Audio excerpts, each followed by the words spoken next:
I'm Jason Robinson, Robinson Farms, Cortland. The intro that Steve's talking about, my dad and I used to own a farm equipment repair shop in Cortland, Ontario called GL Robinson Farm Equipment. We since have retired that and just went strictly farming. So we still have the farm equipment repair and manufacturing. We build anything we can think of. We'd rather build it than buy it. So that's where we come from. Like I said, born and raised in Cortland, graduated from Ridgetown College in 2001. I started a spraying company right after college, sprayed for 6-7 years with Cargill out of Mount Elgin and Cortland area and Princeton.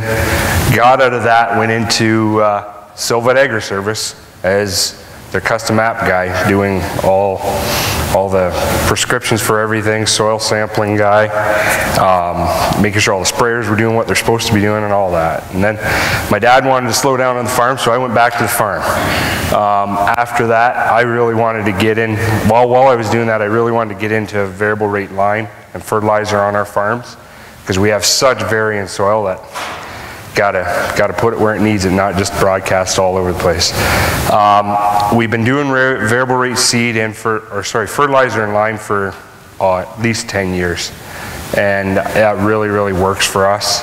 Just getting into variable rate seeding in the last 2-3 years, trying to figure it out. Still haven't got it figured out, because what we thought we were making out with, now we've changed our mind a little bit from last year. The other thing that we're just getting into now is variable rate fertilizer on our strip till, liquid and dry. I started out with ag leader equipment mainly. Started with a combine, getting data. All I can say to guys, if you guys are thinking about getting into the precision, get a yield monitor, get collecting some data, because you can't beat the data that your combine will generate for you. Like, I know all these images and that, they all work great, but you still can't beat what you have in the field. Like I love Aaron's thing. The best map is in between your ears. You guys know your farms. Start collecting it, start using it. The other thing we got into precision was the sprayer. You start running these 90-foot, 120-foot machines, overlap is huge. You can't afford, like, we get in our veggie area and guys are putting on chemical that you can't overlap because it'll wipe corn out for the next year, like a residual. So, you know, that was really important for us too, is getting the sprayer for section control really, and then recording what we did on farms. Next thing I went into is, like I said, fertilizer, lime. That's my Terrigator. I bought my own machine so I could do my own lime and I can do my own thing, so I don't have to rely on other crop companies to come and do it for me, so I just do it myself. I make all my own maps. I generate them through SMS. Soil sample. We make all our zones and soil sample out of our zones. It's all our farms. It's what we know, what's good and bad, so we soil sample out of that. This is our thing we're getting into. We've been into strip till for about 5 years. Just built a new rig, but down in the bottom corner. I took that picture actually last week. We were playing out in the field with it, see how the steerable cart steered. I built my own cart. I love Montag's concept, but I like FlexiCoil feed rolls. So I built my own. Took my own FlexiCoil cart, built my own Montag steerable part to it. We're going to put a liquid tank on the front of that tractor because I'm putting liquid down in my strip till band at the same time. All my strip till is in the spring. We're using a shank style. I really like it. I'm in the process of changing it so I can have shank and colder when I get into some of that tougher dirt, then I don't be pulling up some wet stuff. This is a little bit of learning curve right off the bat for us. RTK in the strip till. My dad says, I can drive straight. We don't need it in the tractor to plant corn.